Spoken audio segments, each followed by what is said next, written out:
Good evening students. क्या आप मुझे सुन पा रहे हैं? जल्दी से कंफर्म कराइए स्टूडेंट्स। हेलो, क्या आप मुझे सुन पा रहे हैं?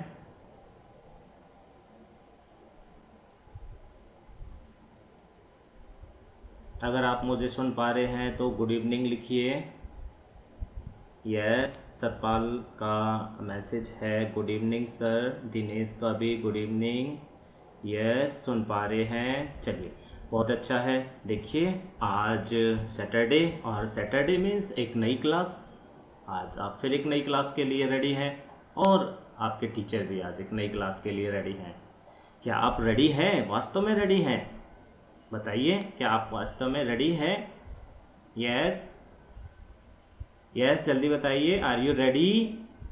Your message should be ready sir. Yes yes yes yes yes yes.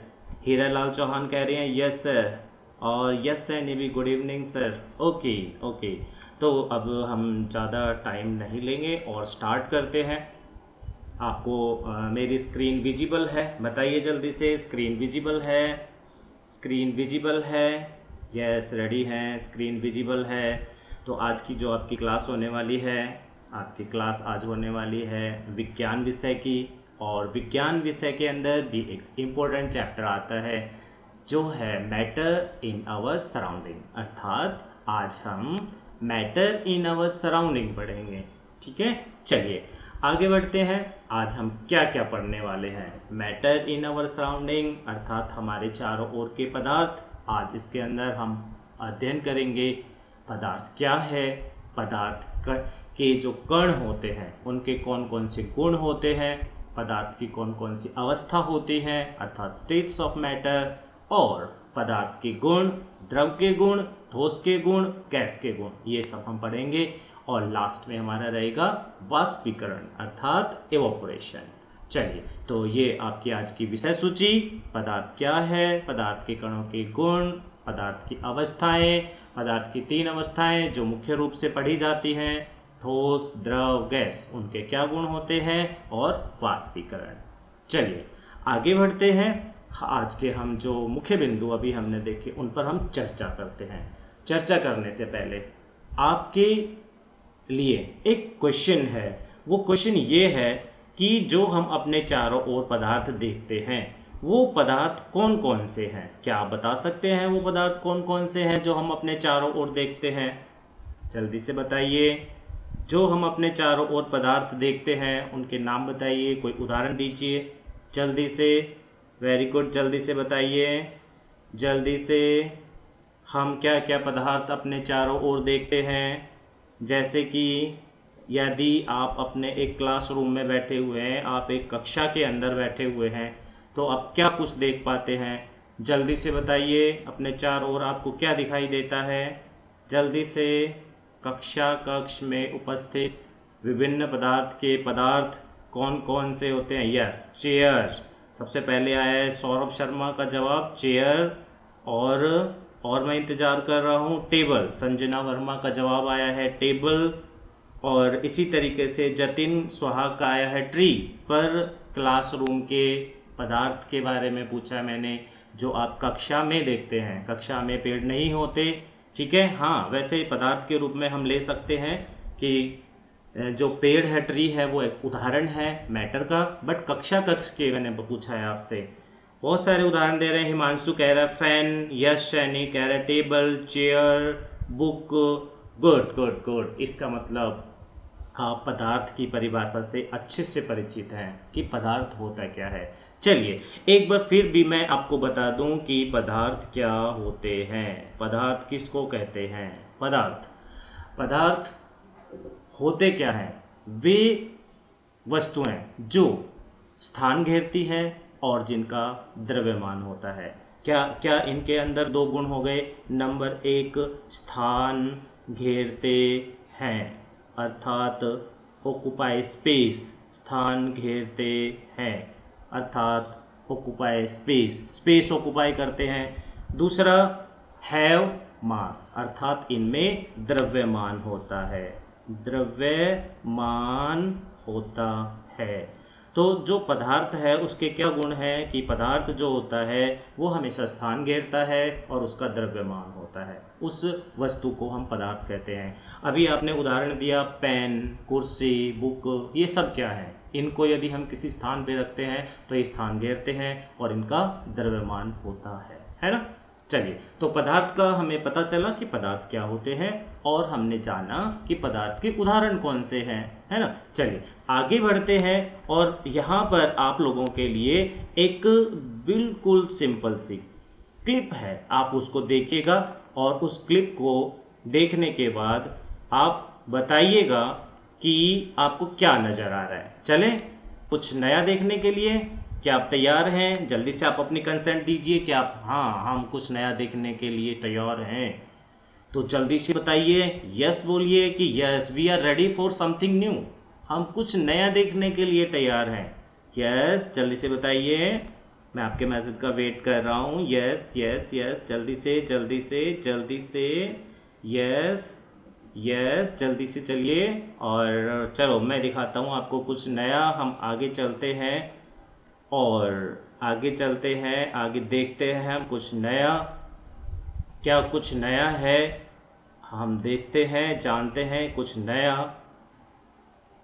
देखिए आपके यहाँ पर कुछ आपको नज़र आ रहा है, आपकी स्क्रीन पे कुछ नज़र आ रहा है। जल्दी से बताइए, आपकी स्क्रीन पर कुछ नज़र आ रहा है क्या?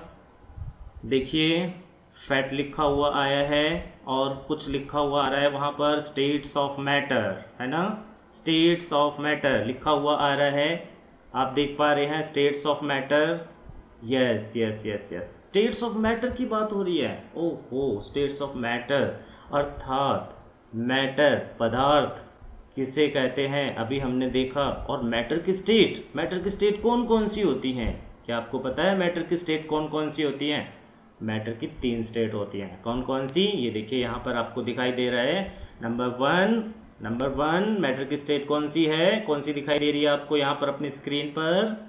देखिए यहाँ पर ये वाला देखिए, सबसे ऊपर जो 3 यहाँ पर वर्टिकल लाइंस हैं, थिक वर्टिकल लाइंस हैं, इनमें देखिए आपको दिखाई पड़ रहा है सॉलिड, लिक्विड और गैस, है ना। सॉलिड, लिक्विड और गैस। सॉलिड अर्थात ठोस पदार्थ, लिक्विड अर्थात द्रव पदार्थ और गैस अर्थात गैसीय पदार्थ, है ना।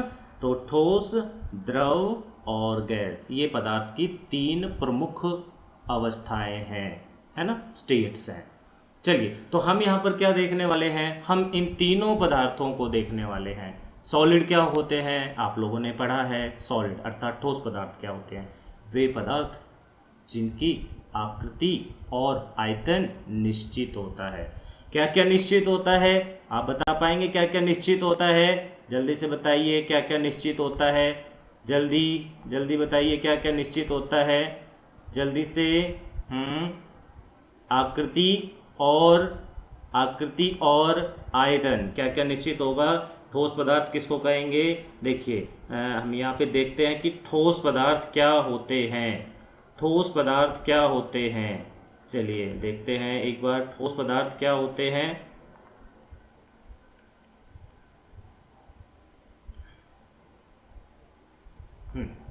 क्या आप मेरी आवाज़ सुन पा रहे हैं? क्या आप मेरी आवाज़ सुन पा रहे हैं? जल्दी से एक बार कंफर्म कराइए, क्या आपको मेरी आवाज़ वहाँ पर सुनाई दे रही है? चलिए, तो हम देख लेते हैं कि पदार्थ क्या है और पदार्थ के छोटे कण क्या हैं। ये इसको जानने से पहले मैंने बताया आपको कि हमारे पास पदार्थ की जो है वो 3 अवस्था होती है। पदार्थ की 3 अवस्थाएं जो हैं वो कौन कौन सी है? पदार्थ की जो 3 अवस्थाएं हैं वो हमारे पास एक तो होती है ठोस, है ना, जिसको हम सॉलिड कहते हैं, सॉलिड। और एक होती है द्रव अवस्था, जिसको हम लिक्विड कहते हैं, और तीसरा जो होती है हमारे पास वो होती है गैसीय अवस्था अर्थात गैस। ठोस पदार्थ किसको कहते हैं हम, क्या होते हैं ठोस पदार्थ? सॉलिड किसे कहते हैं? वे पदार्थ जिनकी आकृति और जिनका आयतन निश्चित होता है। क्या क्या निश्चित होगा? आकृति, आकृति अर्थात शेप, व आयतन, आयतन अर्थात वॉल्यूम, दोनों की दोनों क्या होते हैं? ये निश्चित होते हैं। तो ऐसे पदार्थ को जिनकी आकृति और आयतन निश्चित होते हैं उसको हम क्या कहते हैं? ठोस पदार्थ कहते हैं। ठोस पदार्थ कौन से? ठोस पदार्थ के उदाहरण बताइए, जल्दी से बताइए ठोस पदार्थ के उदाहरण जिसकी आकृति और जिसका आयतन निश्चित होता है। पता है आपको किसकी आकृति और किसका आयतन निश्चित होता है? Yes yes yes yes, ice, सबसे सही बताया, आइस। और बताइए जल्दी से, जल्दी से। आइस हो गई एक तो बर्फ जिसकी आकृति और आयतन निश्चित होता है। और बताइए जल्दी से, जल्दी से। यस यस, उदाहरण दीजिए। यस, बुक, बुक भी इसका ठीक उदाहरण है। और बताइए। यस यस, स्टोन, ठीक है, ये भी आपका बिल्कुल सही जवाब है। अच्छा, अब हम चलें जरा कि जो हमारे पास द्रव है, द्रव किसे कहते हैं? द्रव अर्थात लिक्विड किसे कहते हैं? देखिए, लिक्विड वो होते हैं जिसकी आकृति जो होती है, आकृति, आकृति वो होती है अनिश्चित, अनिश्चित अर्थात आकृति जो है वो फिक्स नहीं है। शेप डेफिनेट नहीं होती है, शेप डेफिनेट नहीं होती है। जैसे शेप के कंटेनर में आप डालेंगे, जैसे आकृति के बर्तन में आप द्रव को भरेंगे, वैसे ही उसकी आकृति हो जाती है ना। जैसे जैसे वाटर जो जल होता है, जल को आप जैसे बर्तन में डालते हैं वैसी आकृति ले लेता है ना। अगर गिलास में डालते हैं तो गिलास की आकृति हो जाती है, कप में डालते हैं तो कप की आकृति लेता है ना। अगर उसको हम छोटे बीकर में डालते हैं तो छोटे बीकर की आकृति ले लेता है, फ्लास्क में डालेंगे तो फ्लास्क की आकृति ले लेगा, है ना।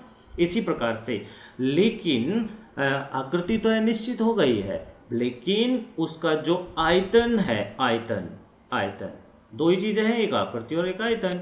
आयतन जो होगा वो निश्चित होता है। आयतन निश्चित, निश्चित का मतलब है फिक्स, आयतन फिक्स होगा, वो नहीं बदलेगा। अगर हमने 1 लीटर जल लिया है, 1 लीटर जल को यदि हम एक लीटर की बोतल में डालेंगे तब भी 1 ही लीटर रहेगा, है ना। उसी 1 लीटर जल को यदि हम बड़े बर्तन में डालेंगे जो 2 लीटर का है तो उसके अंदर भी वो 1 ही लीटर रहेगा, अर्थात आयतन निश्चित होता है। तो ये हमारे पास 2 गुण जो है किसके? द्रव के। इसी के आधार पे हम द्रव की परिभाषा भी बता देते हैं। द्रव पदार्थ क्या होते हैं? तो द्रव पदार्थ वे पदार्थ जिनकी आकृति अनिश्चित होती है और जिसका आयतन निश्चित होता है, उन पदार्थों को हम द्रव पदार्थ कहते हैं। अब द्रव पदार्थ के उदाहरण कौन कौन से हैं? यस, कोई बताना चाहेगा द्रव पदार्थ के उदाहरण आप में से? जल्दी बताइए, जो सबसे पहले बताएगा उसका नाम सबसे पहले लिया जाएगा। जल्दी बताइए। यस, मैं वेट कर रहा हूँ। द्रव पदार्थ, यस, योगेश बोल रहे हैं वाटर। यस, बिल्कुल बिल्कुल बिल्कुल बिल्कुल वाटर, बिल्कुल सही है। योगेश का जवाब बिल्कुल सही है। और जल्दी से दीजिए। यस, योगेश बोल रहे हैं वाटर। यस यस, आयुष कह रहे हैं वाटर। मिल्क, यस, एक मिल्क और आ गया है, एक और नया मिल्क। दूध, दूध भी द्रव पदार्थ है। यस, और कोई बताइए जल्दी से। यस यस यस, जल्दी, मैं इंतजार कर रहा हूँ द्रव पदार्थ का, द्रव पदार्थ का इंतजार कर रहा हूँ। कोल्ड ड्रिंक, यस, एक जवाब आया है कोल्ड ड्रिंक। आजकल गर्मी इतनी है और कोल्ड ड्रिंक का नाम आ जाए तो पूछो ही ना फिर। कोल्ड ड्रिंक भी एकदम लिक्विड पदार्थ है, बिल्कुल सही, द्रव पदार्थ है। जूस, लेकिन हम इसमें कुछ ऐसे उदाहरण दें जैसे पेट्रोल है ना, पेट्रोल, कैरोसिन ऑयल, मिट्टी का तेल जो होता है वो भी, डीजल वो भी लिक्विड पदार्थ है, बेंजीन जो होती है वो भी लिक्विड होती है, एल्कोहल भी लिक्विड है। तो कितने सारे उदाहरण हैं, है ना। चलिए, अब हम जरा थोड़ा सा आगे और बढ़ते हैं। अब हम बात करते हैं यहाँ पर गैस की। जो गैस पदार्थ है वो क्या होते हैं, किसको हम गैस कहेंगे? चलिए इस पे देख लेते हैं। तो इसमें बिल्कुल आसान है गैस को बताना। पता है कैसे? क्योंकि इनकी आकृति जो होती है ना, जिन पदार्थों की आकृति व जिन पदार्थों का आयतन, आकृति व आयतन दोनों ही क्या होते हैं? दोनों ही अनिश्चित होते हैं, दोनों ही अनिश्चित होते हैं। तो वे पदार्थ जिनकी आकृति और आयतन अनिश्चित होता है, अर्थात डेफिनेट नहीं होता है, फिक्स नहीं होता है, बदलता रहता है, उसको हम कहते हैं गैस। उस पदार्थ को गैस कहते हैं, है ना। गैस किसको कहते हैं? वे पदार्थ जिनकी आकृति और आयतन निश्चित नहीं होता, उसको हम गैस कहते हैं, है ना। चलिए चलिए अब हम गैस के उदाहरण देख लें जल्दी से। गैस के उदाहरण कौन कौन से हैं, कौन कौन से हैं गैस के उदाहरण, जल्दी बताइए। एलपीजी गैस, यस दिनेश बोल रहे हैं एलपीजी गैस, गुड, वाओ, इतनी जल्दी जवाब दिनेश का, इतनी जल्दी जवाब, yes yes yes yes yes, जल्दी बताइए और बताइए गैस का उदाहरण बताइए जल्दी से, गैस का उदाहरण। हाँ मैं और दूसरे, ऑयल, ऑयल कौन सा ऑयल, मस्टर्ड ऑयल, हाँ बिल्कुल सही मस्टर्ड ऑयल। ये जवाब दे रहे हैं गौरव, ऑयल लिख रहे हैं गौरव, पेट्रोल लिख रहे हैं आजाद, मिल्क लिख रहे हैं, मिल्क, मिल्क तो पीछे उदाहरण चला गया, यस। ऑक्सीजन, ऑक्सीजन गैस है, यस ऑक्सीजन गैस है, बिल्कुल सही oxygen gas. Carbon dioxide gas, CNG gas, oxygen gas, बिल्कुल सही है, बिल्कुल सही है, बिल्कुल सही है। एलपीजी भी बिल्कुल सही है। अच्छा, हम जो सांस लेते हैं कौन सी गैस लेते हैं, कौन सी गैस अंदर ले जाते हैं जब हम सांस लेते हैं, तो बताइए जरा जल्दी से। हम जब सांस लेते हैं तो ऑक्सीजन गैस अंदर ले जाते हैं, है ना, तो ऑक्सीजन गैस है ना, गैस का ही तो उदाहरण पूछ रहे हैं यहाँ पे। इसी प्रकार से जब हम सांस छोड़ते हैं तो कौन सी गैस छोड़ते हैं, जल्दी बताइए कौन सी गैस छोड़ते हैं, कार्बन डाइऑक्साइड गैस, है ना, तो कार्बन डाइऑक्साइड गैस भी उदाहरण है। अमोनिया गैस, NH3, जब आप टॉयलेट में जाते हैं तो वहाँ पे एक स्मेल आती है ना, एक अजीब सी स्मेल आती है ना, बदबू, वो क्या होती है, मेनली वो अमोनिया की स्मेल होती है ना। तो अब स्मेल बहुत सारे प्रकार की होती है और वो गैस के माध्यम से ही आती है। तो गैस हमारे सामने nitrogen gas, oxygen gas, carbon dioxide gas, है ना, हाइड्रोजन गैस, पता है बैलून जो होते हैं जब हम उड़ाते हैं वो ऊपर की तरफ चले जाते हैं हवा में उड़ के, कौन सी गैस भरी होती है, हाइड्रोजन गैस भरी होती है। तो ऐसे बहुत से गैस के उदाहरण हैं, है ना। चलिए हमने ये तो देख लिया कि ठोस द्रव गैस क्या होते हैं, इनके उदाहरण भी देख लिए। अब हम जल्दी से चलते हैं, कहाँ पे चलते हैं, जल्दी से हम चलते हैं अपने उसी फैक्ट सिमुलेशन पे जिसकी हम बात कर रहे थे, है ना। ये देखिए अभी आपकी स्क्रीन पे एक फैक्ट सिमुलेशन दिखाई दे रहा है, बताइए दिखाई दे रहा है कि नहीं, जल्दी बताइए। और इस फैक्ट सिमुलेशन के अंदर हम पदार्थ की जो 3 अवस्थाएं हैं इनके बारे में जानने का अध्ययन करेंगे। और अभी आपकी स्क्रीन पे आ जाएगा, देखिए आपकी स्क्रीन पे आ चुका है, आपकी स्क्रीन पे दिखाई दे रहा होगा एक कंटेनर दिखाई दे रहा है, यहाँ पे ये बीच में जो दिखाई दे रहा है एक बर्तन है ना। और यहाँ पे इस बर्तन के अंदर एक यहाँ पर ऊपर थर्मोमीटर लगाया हुआ है, ये रेड डॉट वाला थर्मोमीटर है। थर्मोमीटर क्या करता है, क्या करता है थर्मोमीटर, थर्मोमीटर टेम्परेचर बताता है ना, किसी बॉडी का, किसी वस्तु का तापमान कितना है अगर हमें निकालना है तो हम एक इंस्ट्रूमेंट, एक डिवाइस यूज़ करते हैं। उस डिवाइस को क्या कहते हैं, उस डिवाइस को हम टेम्परेचर, थर्मोमीटर कहते हैं, जो टेम्परेचर नापता है। तो थर्मोमीटर है, थर्मोमीटर यहाँ पे एक बर्तन में लगाया हुआ है जो इस बर्तन के तापमान को मापता है ना। नीचे हमने नीचे जो है देखिए एक और बर्तन लगाया हुआ है, इस बर्तन के अंदर से हम क्या कर सकते हैं, इस बर्तन के अंदर से हम इस कंटेनर को हीट भी सप्लाई कर सकते हैं, हीट लिखा हुआ है। अगर मैं इसको ऊपर बढ़ा दूंगा, देखिए ये देखिए हीट निकलेगी इसके अंदर से, इसका मतलब है कि मैं इसको हीट कर रहा हूँ, है ना। और मैं यदि इसको नीचे करूँगा तो इसका टेम्परेचर कम होगा, दैट मीन्स मैं इसको आइस कर रहा हूँ, ठंडा कर रहा हूँ। तो जब टेम्परेचर नॉर्मल रहता है, ना ज़्यादा गर्म रहता है ना ठंडा रहता है, तो हमारे पास पदार्थ के जो कण हैं वो कैसे दिखाई देते हैं। सबसे पहले मैं सॉलिड की बात करता हूँ, तो मैं यहाँ सॉलिड को सेलेक्ट कर लेता हूँ, सॉलिड अर्थात ठोस, है ना। देखिए अब यहाँ पर ठोस पदार्थ दिखाई दे रहा है ना, दिख रहा है ना ठोस पदार्थ। इस बर्तन के अंदर ठोस पदार्थ की क्या पहचान है, आकृति और आयतन निश्चित होता है। यहाँ पर आकृति देख लो इसकी निश्चित है ना, और आयतन भी निश्चित है, जितना है उतना ही है। ये जो डॉट डॉट डॉट से आपको बिंदु दिखाई दे रहे हैं ना, ये पदार्थ के कण हैं। ये पदार्थ कौन सा है, सॉलिड।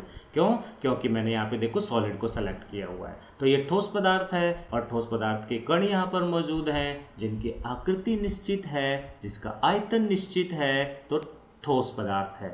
अब इस ठोस पदार्थ को यदि मैं गर्म कर दूंगा तो क्या फर्क पड़ेगा, कोई बता सकता है ठोस पदार्थ को गर्म करने पर क्या असर पड़ता है। अर्थात यदि हम किसी ठोस पदार्थ को ऊष्मा प्रदान करते हैं तो क्या फर्क पड़ता है, बताइए जल्दी, जल्दी से बताइए आप। चलिए मैं दिखा देता हूँ आपको, कि जब हम किसी ठोस को गर्म करते हैं तो क्या फ़र्क पड़ता है। ये देखिए यहाँ पे एक कंटेनर था ना नीचे, जिससे से मैं हीट भी कर सकता था, जिससे मैं कूल भी कर सकता था। तो अभी मैं इसको ठोस पदार्थ के कणों को ऊष्मा प्रदान कर रहा हूँ, अर्थात टेम्परेचर बढ़ा रहा हूँ। ये थर्मामीटर भी देखिएगा, है ना। तो अभी तो इसमें 14 केल्विन टेम्परेचर है और मैं इसका टेम्परेचर बढ़ा रहा हूँ। देखना इसके कणों में क्या होगा, और थर्मामीटर भी देखना है आपने, और इसके कणों की गति भी देखनी है। अभी तो इसका आकृति निश्चित है, और अब मैं जैसे ही मैं इसका टेम्परेचर बढ़ा रहा हूँ थर्मामीटर में, देखिए 15 केल्विन हो गया, 15 केल्विन, 16 केल्विन, 17 केल्विन, थोड़ा थोड़ा हीट निकल रही है उसके अंदर से, 18 केल्विन, 19 केल्विन, और मैंने बढ़ा दिया, ये देखिए 25 केल्विन, 27, 28, 29। और जब मैंने इसका टेम्परेचर, ये देखिए अभी टेम्परेचर बढ़ता चला जा रहा है, जब मैंने इसका टेम्परेचर बहुत ज़्यादा बढ़ा दिया है, देखिए तो इसके जो ठोस पदार्थ था उसके कणों में क्या परिवर्तन आ गया। सारे के सारे कण इधर उधर भाग रहे हैं, जैसे कि मधुमक्खियाँ जब अपने छत्ते से इधर उधर होती है ना, जब मधुमक्खियों के छत्ते में कोई पत्थर मार देता है और फिर वो भागती हैं चारों तरफ रैंडमली, इसी प्रकार से देखिए ये जो ठोस के कण हैं वो कैसे भाग रहे हैं चारों तरफ। ये देखिए चारों तरफ भाग रहे हैं। टेम्परेचर ज़्यादा बढ़ा दिया है, और जब मैं इसका टेम्परेचर वापस से कम करता हूँ तो इसकी जो पदार्थ के कणों की गति है, ठोस के कणों की गति है, वो देखिए कैसे धीरे धीरे कम होती चली जा रही है। देखिए अब देखिए, और मैं और नीचे कर देता हूँ इसको, आइस कूल कर देता हूँ, तो धीरे धीरे क्या होगा, इस पदार्थ के जो कण हैं वो सारे के सारे एक अवस्था के अंदर आ जाते हैं। तो आपने देखा क्या हुआ, यदि ठोस के कणों को हम ऊष्मा प्रदान करते हैं तो वो क्या होता है, ठोस के पदार्थ के जो कण हैं, जो एक बल से वो जुड़े हुए होते हैं, वो बल उनके बीच का खत्म हो जाता है, अर्थात पदार्थ के कणों के बीच में एक बल कार्य करता है जिसको फोर्स ऑफ अट्रैक्शन कहते हैं। तो वो फोर्स ऑफ अट्रैक्शन यहाँ लग रहा है अभी तो, लेकिन जब हम तापमान बढ़ाते हैं तो वो फोर्स ऑफ अट्रैक्शन टूट जाता है। वो टूट जाता है तो उनमें रैंडमनेस आ जाती है, अर्थात वो पदार्थ के कण इधर उधर भागने लगते हैं, और वो किस में बदल जाते हैं, फिर वो द्रव पदार्थ में बदल जाते हैं। द्रव पदार्थ के कण 14 केल्विन पर कैसे होंगे देखें हम। अभी तो ये ठोस के कण है, और अब देखिए ये द्रव पदार्थ के कण है। ये देखिए ये द्रव पदार्थ के कण है। द्रव पदार्थ के कण ठोस की तरह आकृति निश्चित नहीं रखते, है ना। आयतन तो निश्चित है लेकिन आकृति निश्चित नहीं है। तो इसके देख लीजिए आप, आकृति निश्चित नहीं है ना। और कोई भी ठोस द्रव में कब बदलता है, जब हम उसको ऊष्मा देते हैं। बर्फ जो होती है ना, बर्फ आपने देखी है, आजकल तो गर्मी का सीजन है और बर्फ तो सबके घर में है, सब देखते हैं। तो बर्फ को जब हम ऊष्मा दे दें, थोड़ी सी ऊष्मा बढ़ा रहा हूँ मैं, देखिए टेम्परेचर थोड़ा सा बढ़ा रहा हूँ, तो ये जो ठोस के कण है ना, ये देखिए कैसे हो गए हैं, देखिए कैसे हो गए हैं, जैसे हमारे पास द्रव के कण थे, है ना। तो द्रव के कण अर्थात लिक्विड के कण, तो लिक्विड के कण कैसे हैं, ये देखिए कोई आकृति निश्चित नहीं है इनकी, तो है ना। और सारे कण ऐसे इधर उधर घूम रहे हैं, है ना। लेकिन मधुमक्खी की छत्ते की तरह, मधुमक्खियों की तरह नहीं घूम रहे हैं इधर उधर, तो ऐसे घूम रहे हैं जैसे किसी कमरे के अंदर बंद कर दिया हो 10 बच्चों को, और वो 10 बच्चे इधर उधर घूम रहे हों, मतलब एक लिमिटेड एरिया के अंदर, रैंडमली कहीं भी नहीं, ऐसे नहीं, एक एरिया के अंदर घूम रहे हैं। तो इनका जो द्रव पदार्थ होते हैं ना, उनकी आकृति निश्चित नहीं होती, लेकिन आयतन निश्चित होता है। ओके, चलो अब हम देख लें कि गैस का कैसा दिखाई देगा। ये आप गैस का भी देख सकते हो, ये देखो गैस के कण, मैंने अभी यहाँ पर साइड में जो सेलेक्ट किया है ना, गैस को सेलेक्ट कर लिया है। तो अब आप देख पा रहे हैं गैस के कण तो दूर दूर जल्दी जल्दी भाग रहे हैं, है ना। देखो कितने जल्दी जल्दी जो पदार्थ के कण हैं वो इधर उधर भाग रहे हैं। और मैं यदि गैस के कणों को भी यदि मैं वहाँ पर ऊष्मा प्रदान कर दूँ तो देखिए क्या होगा, ये तो बहुत जल्दी जल्दी भागने लगेंगे। ये देखिए, ओहो कितनी जल्दी से, कितनी फास्टली मूव कर रहे हैं, देखिए, है ना, बहुत ज़्यादा। तो गैस के कणों को यदि ऊष्मा मिल जाती है तो वो और जल्दी जल्दी भागते हैं। यही कारण है कि गर्मियों में आंधी चलती है, तेज हवाएं चलती हैं गर्मियों में, ज़्यादातर आजकल गर्मियों में तेज हवा आंधी क्यों चलती है, क्योंकि हवा हल्की हो जाती है, तापमान बढ़ता है। और जो गैस के कण हैं वो हल्के हो जाते हैं। हल्के होने से उनका भागना और इधर उधर जाना बहुत आसान हो जाता है, तो वो भागने लगते हैं। लेकिन यदि हम टेम्परेचर घटा दें गैस के कणों का, ये देखिए मैंने इसको ठंडा कर दिया, तो उन्हीं पदार्थों के कणों की गति कम हो जाती है, घट जाती है, तो वो जल्दी जल्दी नहीं चलते हैं, है ना। तो इससे ये पता चलता है कि यदि हम पदार्थ के कणों में ऊष्मा प्रदान करते हैं तो क्या फर्क आता है। सॉलिड के पदार्थ के कणों में, ठोस के पदार्थ के कणों में क्या अंतर आता है, गैस के पदार्थ के कणों में क्या अंतर आता है, और लिक्विड के पदार्थ के कणों में क्या अंतर आता है। मुझे आशा है कि आपको ये चीज़ समझ में आ गई होगी, है ना। चलिए अभी हम इसमें देखिए कुछ और भी उदाहरण दे रखे हैं। यहाँ पर नियॉन दिखाया हुआ है, एक आर्गन है, एक ऑक्सीजन है, एक वाटर है। तीन यहाँ पर चार उदाहरण है यहाँ पर, और चार उदाहरण हैं आर्गन, नियॉन, ऑक्सीजन। ये क्या है? आर्गन, नियॉन, ऑक्सीजन जो है ये गैस है, और वाटर क्या है? वाटर है द्रव पदार्थ, जल, द्रव पदार्थ। तो मैं जल को लेकर के दिखा दूं आपको कि यदि मेरे पास जल है, जल के अंदर क्या होता है, जल का फॉर्मूला क्या होता है। चलिए मुझे जल का फॉर्मूला बता दीजिए, देखें किस किस को आता है जल का फॉर्मूला। जल मतलब वाटर, तो वाटर का फॉर्मूला बताइए मुझे, जल्दी से लिखिए। वाटर का फॉर्मूला क्या होता है? यस यस, वाटर का फॉर्मूला बताइए। सबसे पहले कौन देगा जवाब, देखते हैं जल्दी से बताइए। वाटर वाटर वाटर अर्थात जल, जल, पानी, जो आजकल हमें खूब पीना चाहिए। इतनी गर्मी है कि हमारे शरीर से जो पानी है वो निकलता रहता है पसीने के रूप में, तो हमें उस पसीने के रूप में निकलने वाले पानी की भरपाई करनी होती है। तो वो जो जल होता है, जो हम पानी पीते हैं, उसका फॉर्मूला जल्दी से बताइएगा मुझे जल का। यस, H2O, सबसे पहले जवाब दिया शिवानी ने। Yes, H2O, H2O। यस, अब तो मणिपाल सिंह का भी आया है, मैनपाल सिंह, ओके मैनपाल सिंह। ममता शर्मा का भी जवाब है H2O। अब H2O के अंदर क्या क्या है? H है, H2O अर्थात H का मतलब हाइड्रोजन, O का मतलब ऑक्सीजन, H2 का मतलब है दो हाइड्रोजन के परमाणु। तो यहाँ पर जो ये आपको येलो कलर दिखाई दे रहा है ना, ये दो डॉट दिखाई, तीन डॉट जुड़ी हुई है, आप ध्यान से देखिए, इसमें तीन डॉट जुड़ी हुई है। तीन डॉट में से दो डॉट तो हाइड्रोजन है, एक डॉट ऑक्सीजन है, तो H2O है। तो यहाँ पे ये H2O के कण है ना। H2O के कण यदि ठोस अवस्था में है, H2O ठोस अवस्था में, अर्थात जल ठोस अवस्था में, जल यदि ठोस अवस्था में है तो क्या कहते हैं उसको क्या कहते हैं? बर्फ कहते हैं, आइस। तो आइस होगा अगर जल, तो कैसा दिखाई देगा? ये देखिए इस प्रकार का होगा आइस जब दिखाई देगा। आइस जो होती है ना, बर्फ, आपको पता है पानी में तैरती है ना, पानी में डालते हैं तो क्यों? क्योंकि वो पानी से हल्की होती है। जल के कणों के बीच में दूरी नहीं होती, लेकिन जब आइस होती है ना, तो आइस के कणों के बीच में वहाँ पे गैप आ जाता है, स्पेस आ जाता है। ये देख लीजिए इनके बीच में देखो स्पेस बन रहा है ना। अब ये सॉलिड जो वाटर सेलेक्ट किया हुआ है मैंने, और सॉलिड फॉर्म सेलेक्ट की हुई है, तो वाटर सॉलिड फॉर्म में ये दिखाई दे रहा है इस कंटेनर में, है ना। तो वाटर जब सॉलिड फॉर्म में है 146 केल्विन पे, तो उसके बीच में देखिए ये स्पेस दिखाई दे रहा है, ये स्पेस मतलब खाली जगह। तो आइस में, बर्फ में अंदर जो कण है उनके बीच में एक स्पेस क्रिएट हो जाता है, जगह बन जाती है। कहाँ पर? ये वैसे नहीं दिखेगी हमें, कणों के बीच में है ये, है ना। तो उस स्पेस की वजह से उसकी डेंसिटी कम हो जाती है, अर्थात घनत्व कम हो जाता है। और जिस पदार्थ का घनत्व कम होता है ना, वो तैरता है, जिसका ज़्यादा होता है वो डूब जाता है ना। इसीलिए बर्फ पानी पर तैरती है। Ice floats on water due to less density. बर्फ जो है वो जल पर तैरती है कम घनत्व होने की वजह से। आप याद रखिएगा, बहुत इंपॉर्टेंट प्रश्न है ये, कि बर्फ पानी की सतह पर क्यों तैरती है।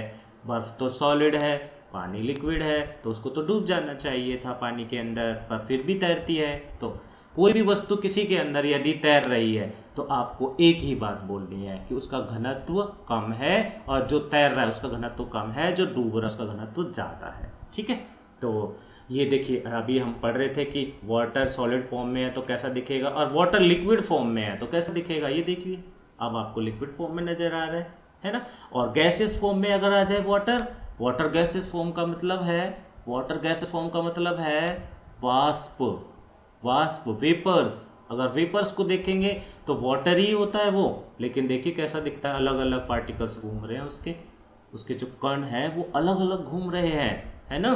तो यहाँ पर आपको पता चलता है कि पदार्थ के जो कण हैं उनको ऊष्मा देते हैं, उनकी अवस्था बदलते हैं तो क्या होता है। आई थिंक मुझे लग रहा है कि समझ में आ गया होगा तापमान का क्या रोल होता है पदार्थ की अवस्थाओं के ऊपर, है ना। चलिए इसके अलावा हम एक चीज और भी देख लेते हैं यहाँ पर, ये भी देखो, ये भी थोड़ा सा नई चीज है आपके लिए। पदार्थ के कणों पर गैस की प्रेशर का, अर्थात पदार्थ के जो ठोस है, द्रव है और गैस है, तीन अवस्था होती है ना। तो ठोस के ऊपर प्रेशर लगाएंगे तो क्या असर पड़ेगा, द्रव के ऊपर प्रेशर लगाएंगे तो क्या असर, प्रेशर का मतलब है दाब, है ना। तो यहाँ पर एक कंटेनर लिया हुआ है, एक टेम्परेचर थर्मामीटर लगा रखा है टेम्परेचर मापने के लिए, एक प्रेशर मापने के लिए यहाँ पर साथ में ये देखो बैरोमीटर लगाया हुआ है, प्रेशर को मापने के लिए बैरोमीटर जो होता है वो हम यूज करते हैं। तो और नीचे वही कंटेनर है जिसमें हीट निकल सकती है और आइस है ठंडा करने के लिए, और साइड में एक पाइप लगा रखा है। ओहो, पाइप से क्या करते हैं, पाइप से तो हम साइकिल में हवा भरते हैं, साइकिल के टायर में हवा भरते हैं। यहाँ साइकिल का टायर तो नहीं है, तो फिर क्या करेंगे इससे, कोई मुझे बताएगा कि इस टायर में हवा भरने वाले पाइप को इस बर्तन में क्यों जोड़ा हुआ है, जल्दी से बता दीजिए, जल्दी से बता दीजिए क्यों जोड़ा हुआ है। Why that air pump is connected to the container here, why, क्यों यहाँ पर इस पंप को इस कंटेनर से जोड़ा हुआ है, किस लिए जोड़ा हुआ है, जल्दी से बताइए, कौन बताएगा किस लिए जोड़ा हुआ है इसको। देखते हैं किसका जवाब सबसे पहले सही आता है। हाँ जल्दी से, मैं वेट कर रहा हूँ यहाँ पर। यस, मैं जल्दी से बताइए, यस यस यस यस, जल्दी से बताइए। कोई नहीं बोल रहा है, कोई जवाब नहीं आया अभी तक। हाँ, इसमें हवा भरने के लिए, ये बिल्कुल सही जवाब है, करण ने दिया है इसमें हवा भरने के लिए। अच्छा, हवा भरेंगे तो क्या होगा, बिल्कुल सही, प्रेशर के लिए। संजना वर्मा का, भाई संजना वर्मा ने दो जवाब मैंने देखे हैं, इसने बिल्कुल सही जवाब दिए हैं। जवाब दे रही है प्रेशर के लिए, हवा भरने का मतलब है प्रेशर भरना, अर्थात प्रेशर को बढ़ाना, है ना। साइकिल के ट्यूब के अंदर जब पंचर हो जाती है तो उसकी हवा निकल जाती है, उसका प्रेशर कम हो जाता है, टायर और ट्यूब पिचक जाते हैं, हमें उसके प्रेशर को बढ़ाना है तो हम उसमें हवा भरते हैं, है ना। फिर वो टायर फूल जाता है, मतलब उसमें हवा का प्रेशर बढ़ जाता है। तो यहाँ पर भी हमें क्या करना है, हमें इस कंटेनर के अंदर के प्रेशर को बढ़ाना है। अंदर का प्रेशर बढ़ाएंगे तो अंदर क्या लें, हम अंदर अलग अलग गैस ली हुई है। एक बार मैं यहाँ पर ऑक्सीजन गैस ले लेता हूँ, ये मैंने ले ली है ऑक्सीजन गैस, देखिए कंटेनर के अंदर ऑक्सीजन गैस। ऑक्सीजन गैस का फॉर्मूला क्या होता है, जल्दी बताइए कोई, ऑक्सीजन गैस में कितने परमाणु होते हैं, या ऑक्सीजन गैस का फॉर्मूला क्या होता है, जल्दी से बताइए, कौन बताएगा ऑक्सीजन गैस का फॉर्मूला क्या होता है, जल्दी जल्दी जल्दी से। ऑक्सीजन गैस का फॉर्मूला, ऑक्सीजन गैस का फॉर्मूला होता है O2। O2, ऑक्सीजन के दो परमाणु जुड़े होते हैं, O2, है ना। तो यहाँ पर हमारे पास जो ये O2 है, गैस है O2, दो डॉट एक साथ जुड़ी हुई है, देखिए दो परमाणु एक साथ, अर्थात दोनों ही ऑक्सीजन के हैं, एक जैसे हैं, इसलिए एक जैसा रंग है उनका। तो क्या होगा, मैं यहाँ पर ऑक्सीजन गैस के ऊपर इस पाइप से हवा भरूँ तो क्या होगा, हवा भरने का मतलब है मैं प्रेशर बढ़ाऊँ तो क्या होगा ऑक्सीजन गैस का, ध्यान से देखिएगा। प्रेशर देखिए ऊपर 0.0 एटमोस्फियर दिखाई दे रहा है, ATM का मतलब है एटमोस्फियर। एटमोस्फियर जो प्रेशर होता है उसको हम एटमोस्फियर में मापते हैं, जैसे तापमान को केल्विन में मापते हैं, समय को सेकंड में मापते हैं, लंबाई को मीटर में मापते हैं, ऐसे ही प्रेशर को किस में मापते हैं, प्रेशर किसका, वायु का, एयर का प्रेशर किस में मापते हैं, एटमोस्फियर में मापते हैं, है ना। तो हम यहाँ पर इसका प्रेशर बढ़ाते हैं, देखना मैं पंप को ऊपर ले जाके और इसमें हवा भरने की कोशिश करता हूँ तो क्या यहाँ पर होता है, देखिए यहाँ पर हम इसमें हवा भरते हैं तो क्या फ़र्क पड़ता है, यस, वहाँ पर हमारे पास 0.0 एटमोस्फियर है, थोड़ा सा प्रेशर बढ़ा, देखो उसके मॉलिक्यूल्स देखो आप, जो इसके अणु हैं ऑक्सीजन गैस के, उनके ऊपर देखो क्या फ़र्क पड़ रहा है, देखिए देखिए कैसे वो इधर उधर होने लगे हैं, प्रेशर से इधर उधर भागने लगे हैं, देखते रहिए आप इधर। तो इसकी प्रेशर को जैसे जैसे हम बढ़ाते चले जाते हैं, प्रेशर को जैसे जैसे हम बढ़ाते चले जाते हैं, यहाँ पर इसके अणुओं की जो गति है वो लगातार बढ़ती चली जाएगी और ये गैस के जो ऑक्सीजन गैस के जो कण हैं ये एक दूसरे से दूर भागते चले जाएंगे, है ना। लेकिन यदि हम ऊपर से प्रेशर डालते तो ये एक जगह इकट्ठे होते चले जाते। लेकिन अब हम इसमें क्योंकि अंदर से प्रेशर बढ़ा रहे हैं, गैस के कणों को बढ़ा रहे हैं, ऑक्सीजन गैस इसमें और बढ़ रहे हैं, तो इनकी गति बढ़ती चली जा रही है। देखिए कितना रैंडमाइज हो गए हैं अब ये, है ना।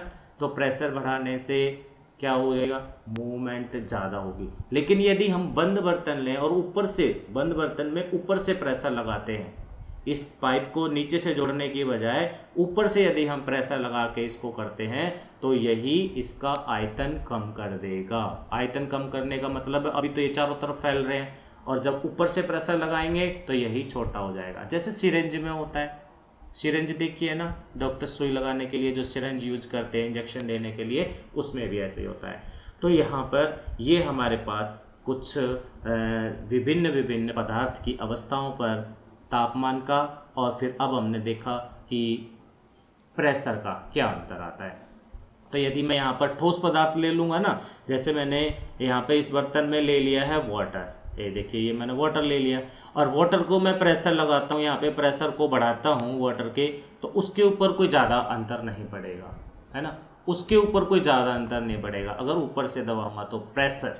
तो वाटर क्योंकि इनकम्प्रेसिबल होता है, जल है ना, जल द्रव है, द्रव के ऊपर आप ऊपर से प्रेशर लगाओ, उसके ऊपर प्रेशर लगने से वो कंप्रेस नहीं होता, अर्थात वो दबता नहीं है। जबकि गैस को यदि भर देते हैं तो वो दब जाता है ना। आपने जैसे बैलून लिया, बैलून में आपने गैस भर दी, फिर उसने आपसे हाथ से प्रेस किया अर्थात प्रेशर लगाया, तो क्या होता है, वो प्रेस हो जाता है ना। साइकिल की ट्यूब प्रेस हो जाती है, फुटबॉल वहाँ पे प्रेस हो जाता है, इसका मतलब है वो संपीड़ित हो जाते हैं, उनका आयतन कम हो जाता है।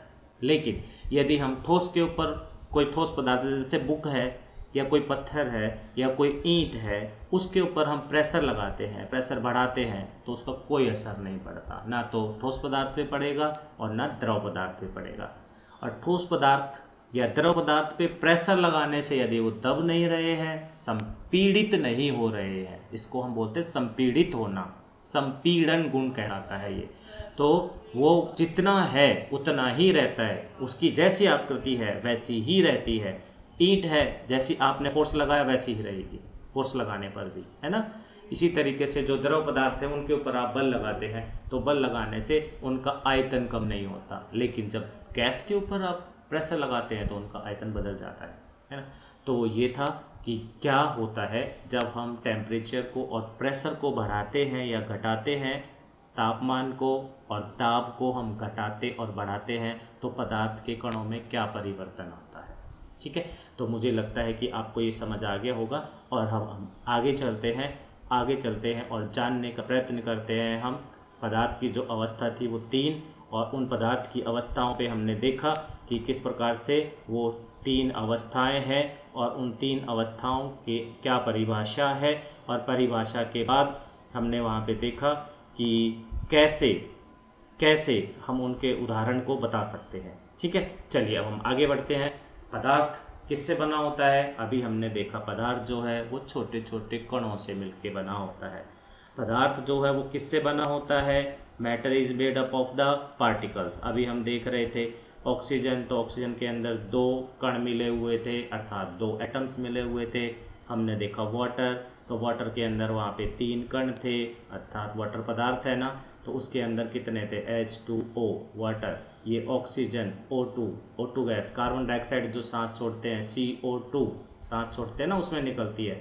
इसमें भी कितने कण हैं, इसमें 3 पार्टिकल्स हैं, अर्थात 3 एटम्स हैं, एक कार्बन का है और 2 ऑक्सीजन के हैं, 2 ऑक्सीजन के हैं, तो एक कार्बन और 2 ऑक्सीजन के, ये कार्बन डाइऑक्साइड इस तरीके से, है ना।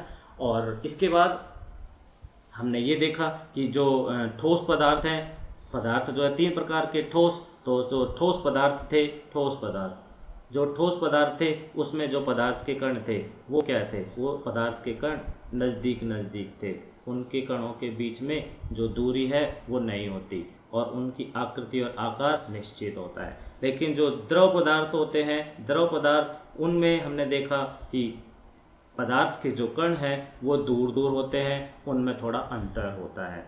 तीसरा टाइप जो हमने देखा गैस, गैस के अंदर हमने देखा कि जो गैस होते हैं उनके कण तो एक कहीं है और एक कहीं है, इस तरीके से दूर दूर होते हैं। तो हम यहाँ पे ये कह सकते हैं कि पदार्थ जो तीन अवस्था होती हैं उन तीन अवस्थाओं में यदि हम देखते हैं तो तीन अवस्थाओं में जो पदार्थ के कण हैं वो किस प्रकार के हमें दिखाई देंगे। और तीनों ही अवस्था जो ठोस, द्रव और गैस पदार्थ हैं उसकी जो तीनों अवस्थाएं हैं उन तीनों अवस्थाओं में ये निश्चित है कि वो किससे बने होते हैं, छोटे छोटे कणों से मिलकर बने होते हैं। ओके, चलिए। और वो जो कण होते हैं वो कैसे होते हैं, वो कण होते हैं बहुत छोटे छोटे, बहुत छोटे छोटे कण होते हैं, है ना। ये देखिए इधर आपको दिखाई दे रहा है, इधर आपको दिखाई दे रहा है, क्या दिखाई दे रहा है, एक जल की बूंद दिखाई दे रही है और जल की बूंद में छोटे छोटे कण बहुत सारे हैं। ये एक कण दिखा रखा है साइड में, ठीक है। तो आपको समझ आ गया होगा कि जो पदार्थ हैं वो छोटे छोटे कणों से मिलकर बने होते हैं और वो छोटे छोटे कण ही मिलकर बड़े से बड़ा पदार्थ बनाते हैं, है ना। चाहे वो ठोस हो, चाहे वो द्रव हो, चाहे वो गैस हो। चलो आगे बढ़ते हैं। पदार्थ के कणों की क्या विशिष्ट गुण होते हैं।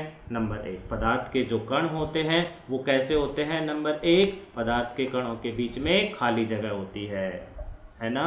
पदार्थ के कणों के बीच में खाली जगह होती है, ठीक है। कैसे पता चलेगा, एक आप कंटेनर ले लीजिए, एक आपने बीकर ले लिया, ओके। इस बीकर में आपने जल ले लिया, जल, और उसमें आपने उसका लेवल आप नोट कर लें कितना है। यहाँ पर लेवल है ये अभी जल का, ओके। और हम इसके अंदर अब क्या डाल दें, यहाँ पे चीनी के कण डाल दें। ये चीनी के कण डाल दिए, चीनी के कण डाल के और या नमक के कण डाल के, सॉल्ट डाल के हम उसको स्टार कर दें, घोल दें। तो घोलने के बाद थोड़ी देर बाद देखेंगे तो जल का जो लेवल था ना वो वहीं का वहीं रहता है जहाँ था, बढ़ता नहीं है। इसका मतलब कि पदार्थ अर्थात जल के कणों के बीच में खाली जगह है और उस खाली जगह के अंदर चीनी के जो या नमक के जो कण हैं वो चले गए हैं, है ना। तो ये चीज़ ये सिद्ध हो रही है यहाँ पर। इसी प्रकार से दूसरा जो हमारे पास यहाँ पर गुण है पदार्थ के कणों का, वो है पदार्थ के कण लगातार गति करते हैं। गति करते हैं, देखो साइड में भी दिखाई दे रहा है, लगातार भाग रहे हैं। और हमने अभी पीछे फैट सिमुलेशन में भी देखा कि किस प्रकार से पदार्थ के कण लगातार गति करते हैं।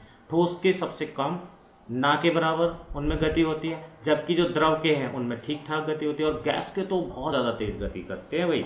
और तीसरा जो होता है हमारे पास, पदार्थ के कणों के बीच आकर्षण बल होता है, अर्थात फोर्स ऑफ अट्रैक्शन। इसकी मैंने आपको बताया था कि पदार्थ के जो कण होते हैं ना वो एक दूसरे को आकर्षित करते हैं। सबसे ज़्यादा आकर्षण किस में होगा, कौन सी अवस्था में, ठोस अवस्था में, उससे कम द्रव अवस्था में। और सबसे कम आकर्षण कौन सी अवस्था में होता है, सबसे कम आकर्षण गैसीय अवस्था में होता है। गैस के कण तो आपस में एक दूसरे की तरफ भागते ही नहीं है, वो दूर दूर भागते हैं क्योंकि उनमें आकर्षण ही नहीं है ना। Attraction, attractive force, force of attraction कहते हैं जिसको हम। चलिए नेक्स्ट अब हम चलते हैं यहाँ पर पदार्थ की अवस्थाएं। ये हम पढ़ चुके हैं, ठोस, द्रव और गैस होती हैं। पदार्थ की 3 अवस्थाएं होती हैं। ठोस के कण, उनकी अलग अलग बाउंड्रीज होती हैं, अलग अलग दिखाई देता है हमें। आप ठोस को अलग अलग पहचान सकते हो। उनका आयतन निश्चित होता है, वो कंप्रेस नहीं होते, वो कठोर होते हैं, वो टूट सकते हैं और उनको आसानी से आप डिफॉर्म नहीं कर सकते। अर्थात मैंने बताया था आप उनके ऊपर बल लगाएंगे ना तो उनकी आकृति बदलेगी नहीं, है ना। आपने एक बुक ली, उसके ऊपर आप ऊपर से बल लगा रहे हो, प्रेशर लगा रहे हो, तो उसकी शेप नहीं बदलेगी। आपने ईंट ली, आपने पत्थर लिया, नहीं बदलेगी, है ना। और उनका आकार निश्चित होता है, आकार निश्चित होता है, आयतन निश्चित होता है, स्पष्ट सीमा होती है, कंप्रेसिबल नहीं होते, संपीड्यता नहीं होती है, कठोर होते हैं, टूट सकते हैं, आसानी से डिफॉर्म नहीं होंगे और उनके बीच में सबसे ज़्यादा आकर्षण बल होता है। चलिए अब हम आते हैं द्रव के गुणों के ऊपर। ये सब हम पढ़ चुके हैं, बता चुके हैं। द्रव के जो गुण हैं, कणों के बीच कम जगह होती है और जैसे बर्तन में डालते हैं वैसी आकृति उनकी हो जाती है ना। उनका आयतन निश्चित होता है, उनको आसानी से संपीड़ित, मतलब गैसों के बराबर तो नहीं कर सकते, नेग्लिजिबल, ना के बराबर, बहुत ना के बराबर। ठोस तो संपीड़ित है ही नहीं और गैस को भी हम कहें कि संपीड़ित ना के बराबर होते हैं, ना के बराबर। गैस के कणों के बीच आकर्षण बल बहुत कम होता है, लेकिन सबसे कम तो गैस के अंदर होता है, और द्रव के अंदर आकर्षण बल होता है लेकिन कम होता है ठोस के कंपैरिजन में।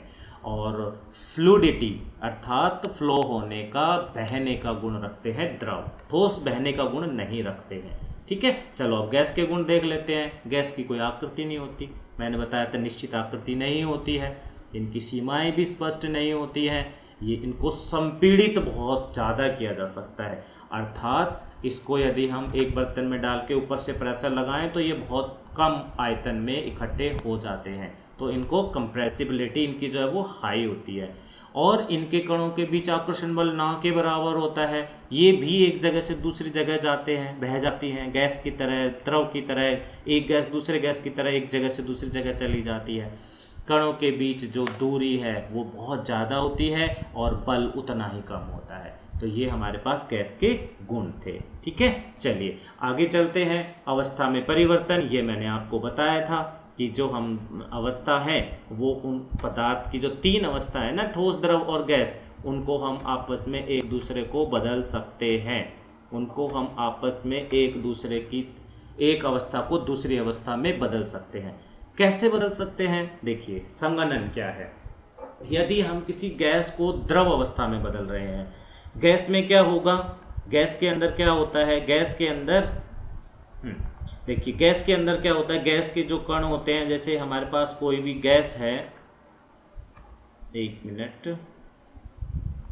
हाँ, यदि हमारे पास कोई गैस है, गैस के कणों की, अभी हमने पढ़ा कि जो गैस होती है उसके जो कण होते हैं वो दूर दूर होते हैं, ओके, दूर दूर होते हैं। और यदि हम इन गैस के कणों का टेम्परेचर अर्थात तापमान वो माइनस कर देते हैं, घटा देते हैं, तो यही गैस के कणों के बीच की जो दूरी है वो कम हो जाएगी, इनकी गति कम हो जाएगी, इनकी ऊर्जा कम हो जाएगी और ये इकट्ठे हो जाएंगे।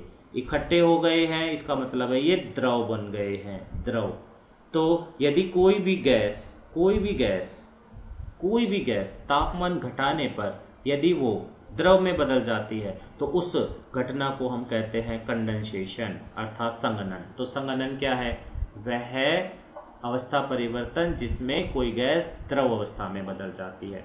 कैसे बदलेगी? दो तरीके से बदलती है, या तो हम तापमान कम कर दें या प्रेशर बढ़ा दें। प्रेशर बढ़ा करके भी गैस को द्रव में बदला जा सकता है, दोनों को एक साथ करेंगे तो जल्दी बदल जाएगी गैस द्रव पदार्थ में। तो गैस का द्रव पदार्थ में बदलना क्या कहलाता है? कंडेंसेशन। इसी प्रकार से जो वाष्पीकरण है वो क्या होता है? वाष्पीकरण, ये द्रव था, ये इस द्रव को यदि मैं आगे ले जा करके क्या कर दूं, टेम्परेचर दे दूं, हीट दे दूं, अर्थात टेम्परेचर बढ़ा दूं, ऊष्मा दे दूं, तो ये द्रव पदार्थ क्या होगा? ये द्रव पदार्थ, इसके कण जो है ना वो दूर दूर चले जाएंगे, जैसा हमने फैट सिमुलेशन में देखा, उसके जो कण हैं वो दूर दूर चले जाते हैं। दूर दूर कण चले गए हैं, इसका मतलब वो गैस बन गई है। तो इस अवस्था परिवर्तन को हम क्या कहेंगे? कौन सी अवस्था परिवर्तन को? जिसमें कोई द्रव गैस में बदल जाए। द्रव और गैस कैसे बनेगा? जैसे पानी द्रव है, उसको हमें गैस बनाना है, उसके हमें वाष्प बनाने हैं, तो हमें उसको गर्म करना पड़ेगा, उसको ऊष्मा देनी पड़ेगी, है ना। तो ऊष्मा देंगे तो वो हमारे पास गैसीय अवस्था में बदल जाएगा। तो इस अवस्था परिवर्तन को हम क्या कहते हैं? इस अवस्था परिवर्तन को हम वाष्पीकरण कहते हैं, वेपोराइजेशन। तो वेपोराइजेशन क्या है? ये वह अवस्था परिवर्तन है जिसमें कोई द्रव पदार्थ गैस अवस्था में बदलता है। संगलन क्या होता है? मेल्टिंग। देखिए मेल्टिंग क्या होता है, हमने देखा था कि ठोस पदार्थ के जो कण है ना वो एक दूसरे के आसपास होते हैं, अर्थात बहुत उनके बीच में आकर्षण बल होता है। और यदि मैं इसको ऊष्मा दे दूं, हीट दे दूं, ऊष्मा दे दूं, मैंने यहाँ पर ऊष्मा प्रदान कर दी, तो यही कणों के बीच की दूरी जो है वो क्या हो जाएगी? बढ़ जाएगी। उनको ऊष्मा मिलेगी तो आकर्षण बल उनका टूट जाएगा। ऊष्मा देने पर आकर्षण बल टूट गया तो दूर दूर हो गए। दूर दूर होने का मतलब है कि ये जो ठोस पदार्थ था ना, ये किस में बदल गया? ये द्रव पदार्थ के अंदर बदल गया। और ठोस का द्रव में बदलना संगलन कहलाता है। क्या कहलाता है? संगलन, मेल्टिंग। मेल्ट हो गया, पिघल गया। पिघलता कौन है? ठोस पदार्थ। तो संगलन क्या है? वह अवस्था परिवर्तन जिसमें कोई ठोस पदार्थ द्रव अवस्था में बदलता है। उसी प्रकार से फ्रीजिंग इसका उल्टा। यदि किसी द्रव को हम टेम्परेचर घटा दें, ऊष्मा द्रव में से निकाल लें, ऊष्मा को द्रव में से निकाल लें, अर्थात टेम्परेचर कम कर दें, तापमान कम कर दें, तो वही द्रव पदार्थ क्या बन जाता है, ठोस बन जाता है। जैसे जल होता है ना, पानी, उसको हम फ्रिज में रखते हैं, फ्रिज में बर्तन में भर के फ्रीजर में रखते हैं, तो क्या होता है, फ्रीजर उसके अंदर से जो ऊष्मा है ना उसको बाहर निकाल देता है और वो गर्म हवा के रूप में ऊष्मा बाहर निकलती है। फ्रिज के पीछे देखना गर्म हवा निकलती है, वो कहाँ से, उस जल के अंदर से निकाली हुई है। और खाने के पदार्थ जो उस फ्रिज में रखे उनसे निकाली हुई है।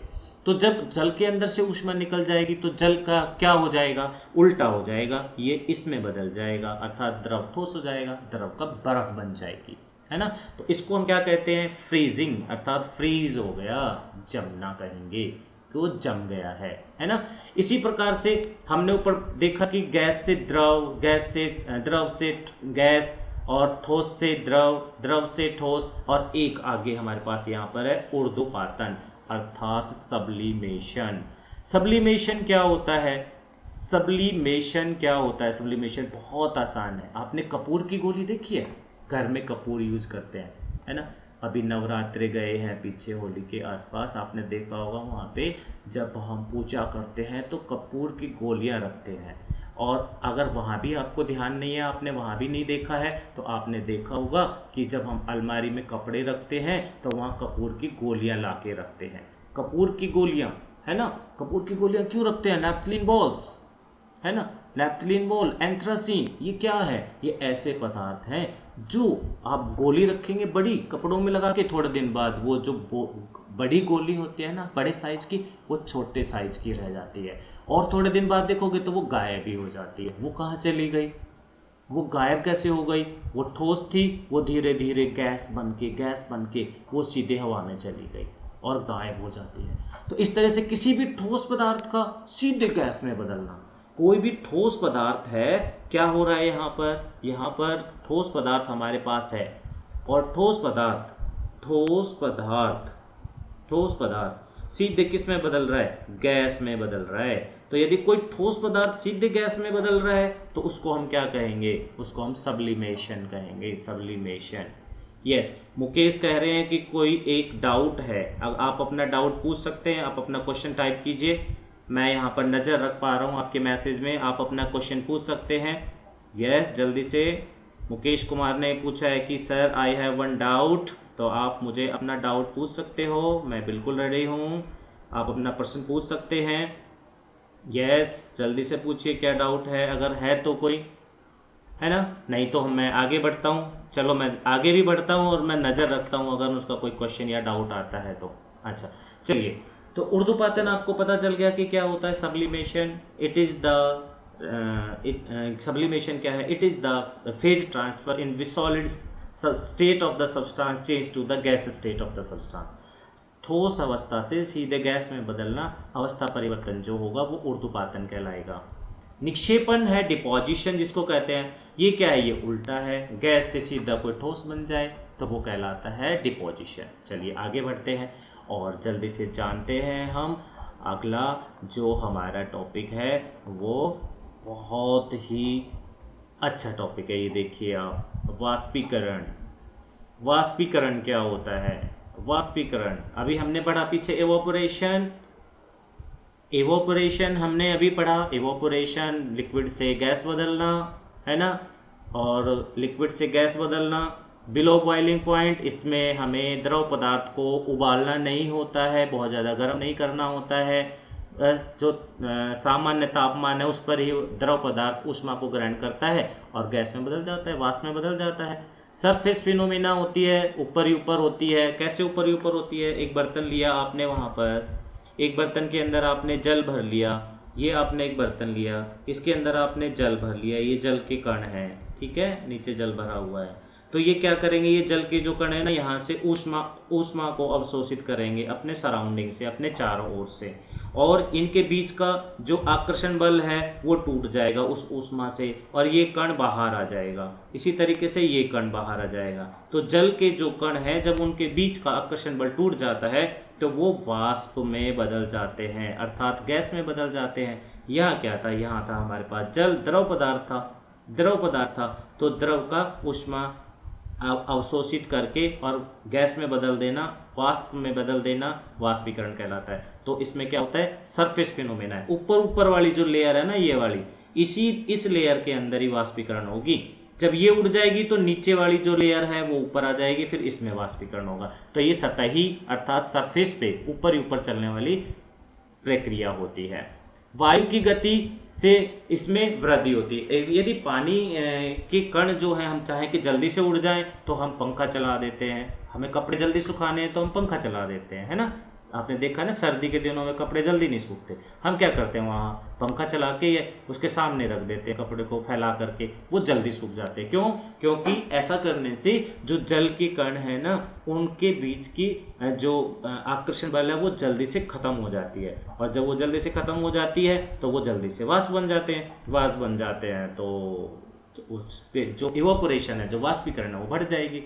यदि हम सरफेस क्षेत्र को भी बढ़ा दें, अभी मैंने एक बर्तन इतना सा लिया, उसके अंदर पानी ले रखा है, और यदि मैं बड़ा बर्तन ले लूँ, चौड़ा बर्तन ले लूँ, उसके अंदर उतने ही पानी को डाल दूँ, तो ये जल्दी वाष्पीकृत हो जाएगा, क्योंकि इसका सरफेस एरिया ज़्यादा है। तो ये सरफेस एरिया पर भी डिपेंड करता है। इसको बाहर से ऊष्मा देने की ज़रूरत नहीं पड़ती, हमें यहाँ से नीचे से इसको गर्म करने की ज़रूरत नहीं है। यदि हमने इसको गर्म कर दिया और उबाल दिया तो फिर ये वाष्पीकरण नहीं होगा, फिर बॉइलिंग हो जाएगा। बॉइलिंग का मतलब है उबालना, है ना, उबालना हो जाएगा। तो हमें उसको गर्म नहीं करना है, वो अपने आप ही चारों तरफ से क्या करेगा, ऊष्मा को ग्रहण करेगा अपने सराउंडिंग से। तो हम उसमें क्या करेंगे, उसको गर्म नहीं करेंगे। ओके, तो हमें ऊष्मा बाहर से देने की जरूरत नहीं पड़ेगी। उदाहरण के लिए हवा में कपड़े का सूखना, पानी जो आपके फर्श पे बिखर गया उसका उड़ जाना, है ना, ये क्या है, वाष्पीकरण है। तो वाष्पीकरण जल का सीधे गैसीय अवस्था में बदलना। चलिए, अब आपके सामने कुछ प्रश्न आ गए हैं, टाइम बहुत कम बचा है, लास्ट के 4-5 मिनट है, जल्दी से रेडी हो जाओ और मुझे प्रश्नों के जवाब दो। यस, रेडी हो जाओ, जल्दी से जल्दी से जल्दी से सभी रेडी हो जाओ। Are you ready? पहला क्वेश्चन आपके सामने आ रहा है, यहाँ पर 2 स्टेटमेंट है। पदार्थ को संपीड़ित किया जा सकता है, पदार्थ छोटे कणों से बना होता है। क्या ये दोनों स्टेटमेंट सही हैं या इनमें से एक स्टेटमेंट सही है? ए असर्शन है, पदार्थ को संपीड़ित किया जा सकता है, एक ये असर्शन है। रीजन, पदार्थ को संपीड़ित क्यों किया जा सकता है? 2 स्टेटमेंट है ना। पहली स्टेटमेंट में क्या कह रहा है कि पदार्थ को संपीड़ित किया जा सकता है। संपीड़ित का मतलब कंप्रेस करना, दबा करके छोटा कर लेना। फिर उसका असर्शन जो है वो क्या दे रहा है, असर्शन जो है वो दे रहा है क्या, पदार्थ छोटे कणों से बना है। तो आप बताइए जल्दी से, पदार्थ छोटे कणों से बना है, जल्दी बताइए, जल्दी बताइए। क्या ए और आर दोनों सही हैं? एक बात, आर ए की सही व्याख्या है। दूसरी बात, जल्दी बताइए, ए आर दोनों सही है और आर सही व्याख्या नहीं करता है। ए सही है, आर गलत है, ए गलत है, आर सही है। आपको कौन सा सही लगता है, जल्दी बताइए, जल्दी बताइए, कौन सा ऑप्शन सही है? पदार्थ छोटे कण है इसलिए संपीड़ित किए जा सकते हैं क्या? पदार्थ छोटे कण है इसलिए संपीड़ित नहीं किए जा सकते क्या? ये पदार्थ को संपीड़ित ही नहीं किया जा सकता क्या? पदार्थ छोटे कणों से नहीं बना होता क्या? कौन सा सही है? जल्दी जवाब दीजिए, जल्दी जवाब दीजिए, जल्दी। चलिए, तो हम देख लेते हैं, इसका सही जवाब है कि दोनों स्टेटमेंट सही हैं, पर पदार्थ के छोटे कण होने की वजह से हम उसको संपीड़ित नहीं कर सकते, ये गलत है। तो ए और आर दोनों सही हैं, पर आर उसका सही व्याख्या नहीं करता है। चलो, एक और प्रश्न है हम आपके पास यहाँ पर, जल्दी से देखिए अगला प्रश्न, जल्दी से। पहला है, अभिकथन है, तरल पदार्थ अपना आकार नहीं बदल सकते। ओके, तरल पदार्थ अपना आकार नहीं बदल सकते, अर्थात तरल का आकृति जो आकार है वो फिक्स होता है। कारण, द्रव पदार्थ में कठोर, द्रव प्रकृति में कठोर होता है, अर्थात liquid is rigid in nature. जल्दी से बताइए, क्या दोनों सही है और दोनों आर ए की व्याख्या सही करता है? ए और आर दोनों सही है या आर सही व्याख्या नहीं करता है? जल्दी बताइए, जल्दी बताइए, आपके चैट्स का मुझे वेट है, जल्दी बताइए क्या आंसर आएगा, जल्दी बताइए।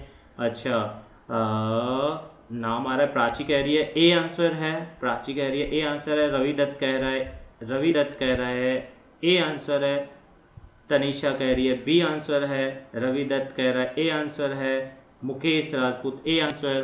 तो इसमें बिल्कुल जो दोनों स्टेटमेंट हैं वो ए वाली जो स्टेटमेंट है वो गलत है कि तरल पदार्थ आकार नहीं बदलते। अरे तरल पदार्थ तो आकार बदलते हैं। द्रव पदार्थ लिक्विड, उनकी शेप डेफिनेट नहीं होती, उनकी आकृति बदलती रहती है। और जो द्रव प्रकृति में कठोर होते हैं, ये भी गलत है। द्रव तो प्रकृति में कठोर नहीं होते, कठोर तो ठोस पदार्थ होते हैं। चलिए एक और प्रश्न है, संपीड़ित प्राकृतिक गैस का उपयोग वाहनों में ईंधन में किया जाता है। सीएनजी प्राकृतिक गैस होती है। बताइए क्या दोनों सही हैं या गलत हैं? जल्दी से बताइए, जल्दी से बताइए, क्या दोनों सही हैं या गलत हैं? जल्दी से बताइए, जल्दी से। जल्दी से बताइए। डी आंसर बोल रहा है करमजीत, डी आंसर बोल रहा है करमजीत। जोगेंद्र सिंह डी बोल रहा है, जोगेंद्र सिंह डी बोल रहा है। चलिए देखते हैं इसका जवाब। इसका जवाब है सी। क्या जवाब आएगा? सी। ए सही है और आर गलत है।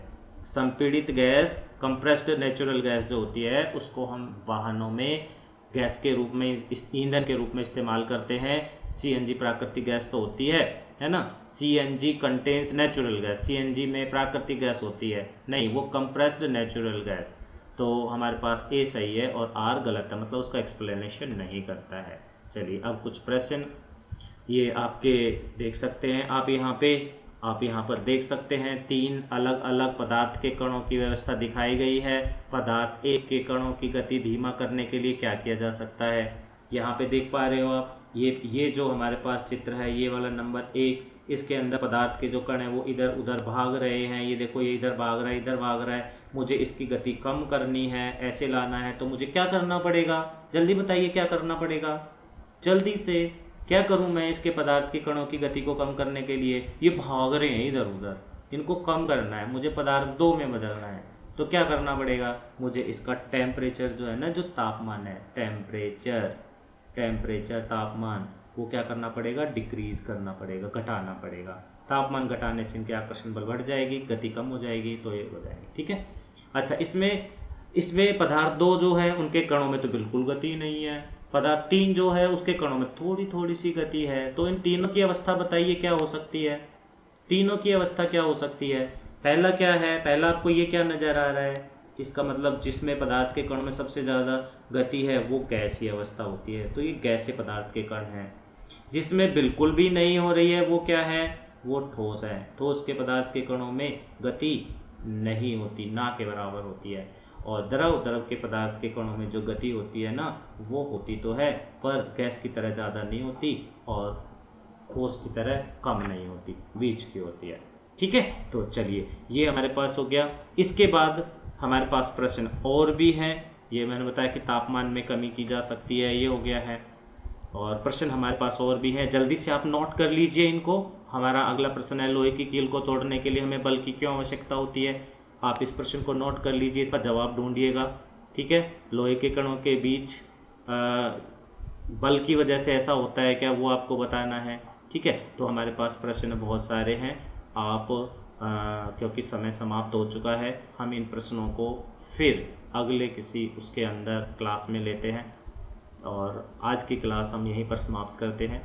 आपने आज की इस क्लास को बहुत ध्यान से सुना, आप सभी का बहुत ही एक्टिव पार्टिसिपेशन रहा, इसके लिए आप सभी का धन्यवाद। और साथ ही आप जितनी भी क्लासेस होती हैं उनको अच्छे से ज्वाइन कीजिएगा। ये जो प्रश्न है ये आपको आपके प्लायोज़ में भी मिलेंगे, प्लायोज़ में जो आपसे शेयर किए जाते हैं वहाँ पर भी आपको कुछ प्रश्न मिलेंगे, आप उनको बहुत अच्छे से सॉल्व कीजिएगा। जैसे देखो कितना अच्छा क्वेश्चन है यहाँ पर कि निम्न से किसके हाथ जलने की तीव्रता अधिक प्रतीत होगी? उबलते हुए पानी में, वाष्प में, दोनों में, या हम कह नहीं सकते। सबसे ज़्यादा हमें जलन किस में लगेगी? उबलते हुए पानी में हाथ देंगे जब ज़्यादा जलेगा, या वाष्प में ज़्यादा जलेगा, या दोनों में ज़्यादा जलेगा, या वाष्प यहाँ पर स्टीम है, भाप, वाष्प नहीं, स्टीम का मतलब होता है भाप, भाप में ज़्यादा जलन होगी, दोनों में होगी बराबर, या हम कह ही नहीं सकते। जवाब इसका आ जाएगा बी, स्टीम। स्टीम जो होता है पानी को उबालने के बाद बनती है भाप, तो भाप में जब हम अपने हाथ को रखते हैं तो सबसे ज़्यादा जलता है, इतना उबलते हुए पानी में भी नहीं जलता है ना। तो ऐसे बहुत सारे प्रश्न हैं हमारे पास, तो आप जो है इस टाइप के कुछ प्रश्न जो हैं उनको आप ज़रूर करिएगा और हम आपसे नेक्स्ट क्लास में मिलेंगे। तब तक के लिए आप अगली क्लास का इंतज़ार कीजिए। आप सभी का धन्यवाद, धन्यवाद, धन्यवाद। Thank you.